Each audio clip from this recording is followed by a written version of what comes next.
Hello, today we're going to talk about suspension again, and this time it's damping.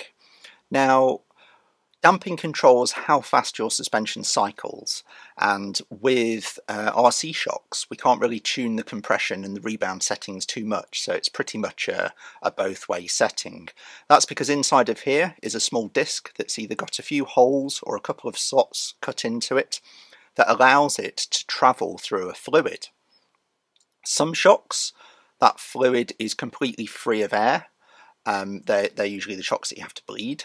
Shocks like this, which is a G-made shock, but also the Traxxas GTS and I think the Axel shocks, they are an emulsion shock. So you bleed them by trying to squeeze out as much air as possible, but the little bit of air that gets caught in the cap is there to try and create an emulsion that kind of makes the shock oil behave slightly differently. It doesn't really affect too much. It just means that if you've got a completely closed system with no air in it, then you probably want to go a little bit lighter on your shock oil, because the emulsion shocks, essentially the air sort of acts as a slightly thinning agent and allows the shock to move. Choosing the oil is very important. Some people like to use the thickest oil that they can get away with, and that makes their shocks cycle really slowly, and it helps control body roll. And it does help control body roll. But it can also make your truck tip over a bit too much, because the suspension doesn't actually cycle quickly enough, and so you don't go through your travel in the way that you want to, and it just pushes the truck over because the truck hasn't had the chance to settle into the suspension, it's just tipped over. Conversely, if you put too light an oil in, as you're driving over certain things, the transfer of weight of the body will just flop over, and your truck will then probably flop over, unless you've got a super light shell like this runs. Almost invisible, it's just up there somewhere. What I tend to do when I'm tuning my shocks is buy something like the Lozzie racing kit. This isn't sponsored, it's literally the kit that I use. I did used to buy like 3 or 4 different types, but because this comes with 20 all the way up to 45 in 5 weight increments, that's really useful. There's 2 measures. There is a weight measure, which is usually in sort of double-digit decimals, and then there's a CST measure, which is anything from sort of low 200s up to about 600-700 depending on the weight. I do all of mine using the weight, and so on this competition truck it weighs about 2.7 kilos with battery and shell, and it's running Proline big bore shocks, which are an oversized bore, so there's even more fluid in them, and they are a bled shock, so there's no air in them at all, and they seal and bleed out all the air. So they're running 25 in the front and 20 in the rear.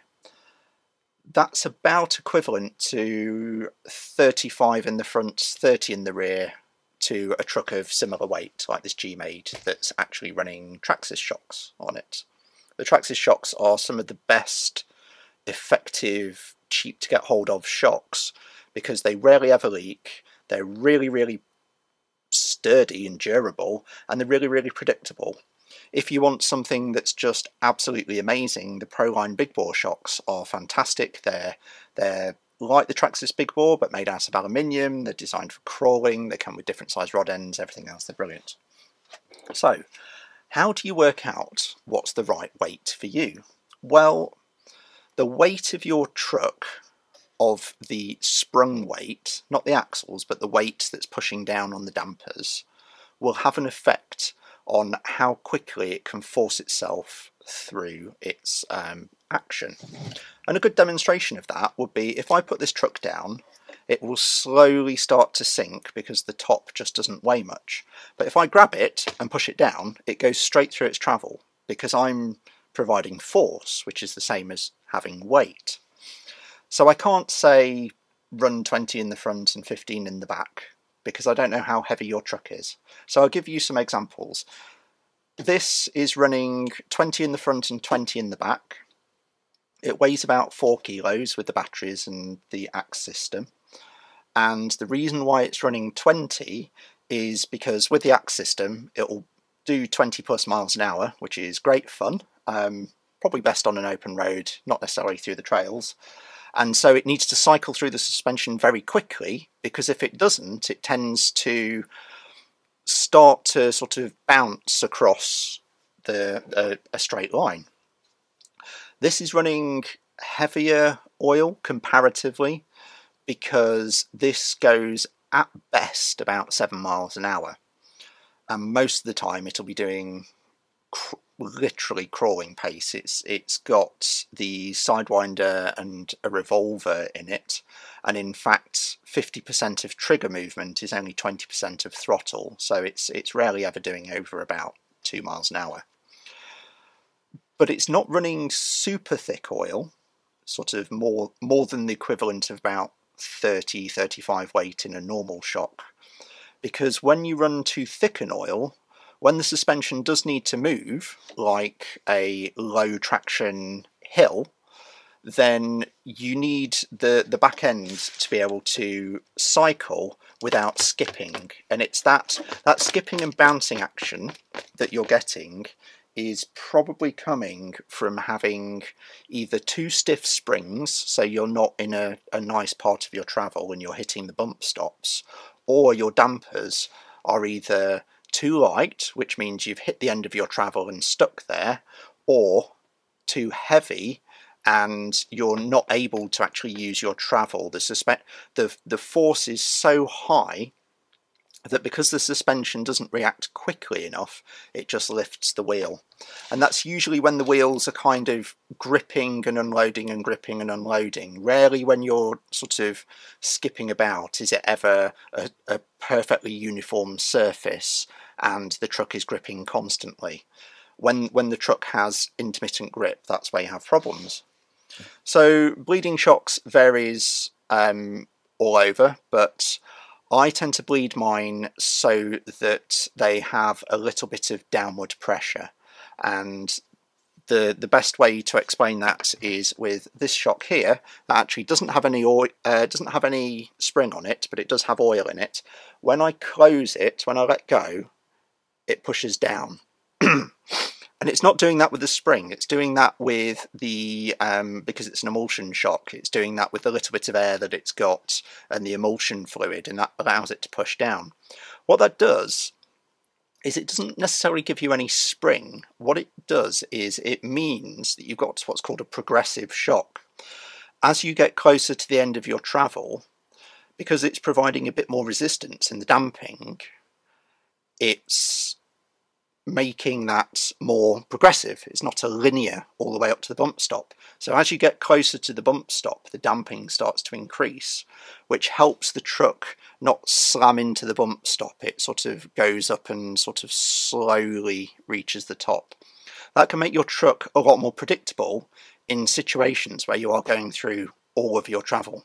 Some people set theirs up so that they have no rebound, and that gives them a perfectly linear shock, and can sometimes actually make them a bit less prone to leaking, but it gives them a perfectly linear shock for other reasons. Some people like a consistent spring rate, and they know where the body is going to be bouncing because they're a lot closer to the truck. Either way, the best way to bleed the emulsion style ones, because the bleed screw ones are dead easy, you just fill them full of shock oil, push the piston up and down a bit to try and get all of the air that's underneath the piston out, then push the piston all the way to the top, pour the oil on, screw it up, and all the bubbles and everything will come out the bleed screw, and then you put the bleed screw in. For an emulsion shock, they're a bit more painful. So you take the top off like you do any shock, pour out any dirty oil, or if you're changing the oil. The great thing about these Lozzie ones is the different colours will tell me what I'm running, so if it's been a few months between changing shock oils, I know what I'm running. But you change your oil, you bring the piston to the top and then cycle the piston and try and get out as many of those air bubbles as possible, and then you push the piston to the top and you put the cap on and you screw it down until you've got about 3 threads left. And then what you want to do is just let the pressure drop it a little bit and then push it again, and just keep pushing it just a little bit until it's cycled enough that you've started to create a bit of an emulsion. that you can push it all the way up, slowly wind the cap in, and you'll see fluid coming back out. So this is a really slow motion.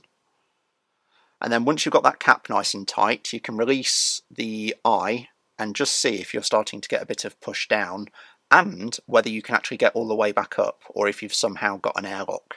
If you get an airlock and you just can't quite get there, on an emulsion shock, what you can get away with is taking the top off and just using a cotton bud to just dab off just the tiniest bit of fluid. Sometimes it's just like, you know, a fraction of a milliliter. Put the top back on, and then you should be fine. You should be able to cycle the shock all the way through. Don't worry with emulsion shocks about having a bit of air in them. It's not the end of the world. And certainly for crawling purposes, if you get a bit of air in the bled style shocks, the ones that have a bleed screw, it's not going to have that much of an effect, because the truck isn't moving fast enough to really blow through the travel super fast. It doesn't have the same effect as if you're running a basher that's doing sort of 40, 50, 60 miles an hour, that will blow through that travel with a lot of force, because you've got a lot of weight and a lot of rotational force and lots of things going on. Crawling tends to be a lot slower, so you can get away with a lot more. But that said, the better you can get the shock to the point where, with some oil in, it gives you some resistance or pushes back, the more you'll have that gradual slowdown towards the bump stops, and you won't just have those sudden flips. Hopefully that's been useful. If you've got any questions, please throw them down in the comments. If it was useful, give me a thumbs up, and hopefully see you next time. Thank you.